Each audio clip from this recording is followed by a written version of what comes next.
that we must unequivocally root out waste, fraud, and abuse and prosecute any crimes, wherever they happen, whether those crimes are happening in social service programs at the state level or whether we have an out-of-control president and administration that is committing crimes, waste, fraud, and abuse inside the White House and within our federal agencies, including deploying thousands of armed agents into our communities, using per diems that are costing millions of taxpayer dollars every day to terrorize our communities, to violate their civil rights, to violate due process rights, and that have resulted in the murder of 2 U.S. citizens. And so my question is, why are we not conducting oversight over that? 2 U.S. citizens that have been murdered by the federal government. Renee Good, a Minneapolis mom, murdered. Alex Preddy, a Minneapolis VA nurse, murdered.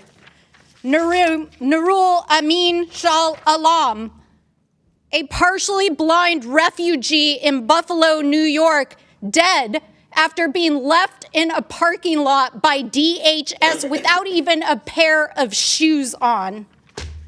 The kidnapping of children like Liam Ramos, and an administration that has launched an unauthorized war in the Middle East with 6 service members dead and over 160 school children and their teachers dead and buried yesterday.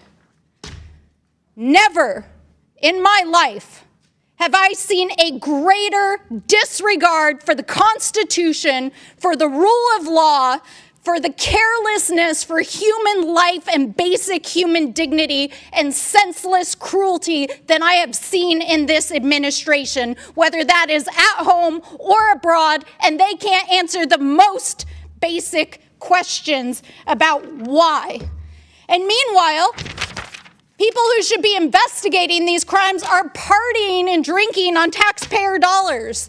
We've got the U.S. DOJ AG refusing to release the Epstein files or even acknowledge their basic human dignity. And yesterday, the Secretary of DHS testifying and lying under oath in the United States Senate, refusing to acknowledge Alex Preddy and Renee Nicole Good's death, its murder, and the harm that she personally has caused by calling it domestic terrorism. That is what we should be investigating. And the billions of taxpayer dollars that are being used to support this cruelty and out-of-control administration. Now, I know it's been a long day, and Mr. Ellison, I know you have had a long day especially. I want to say thank you for your service, Governor. You have inspired the nation by helping to organize along with the faith community, our communities in resistance, in strength. And I agree with you, Reverend, that silence is complicity. And that is why we have to speak. And so, Mr. Ellison, I just want to ask you one question.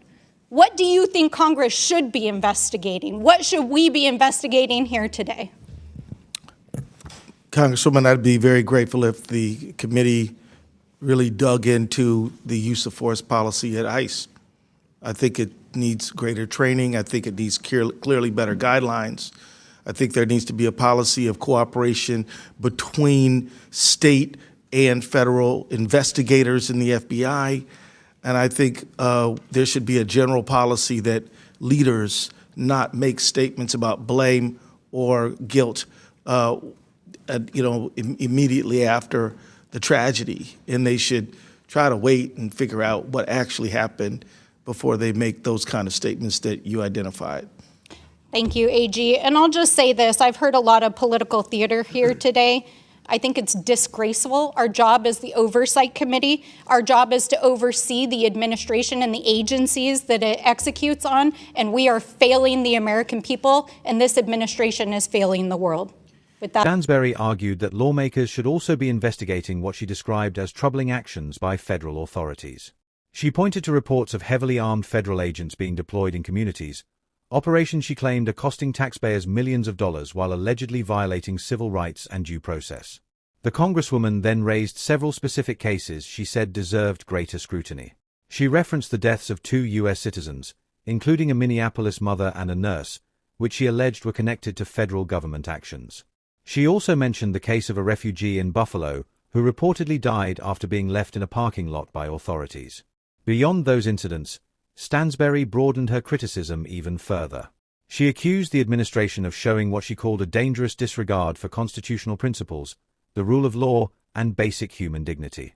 She also criticized federal officials for what she believes is a lack of transparency in other high-profile matters, including the handling of documents connected to the Jeffrey Epstein case by the U.S. Department of Justice. At one point in the hearing, Stansbury turned directly to Minnesota Attorney General Keith Ellison, asking him what Congress should actually be investigating.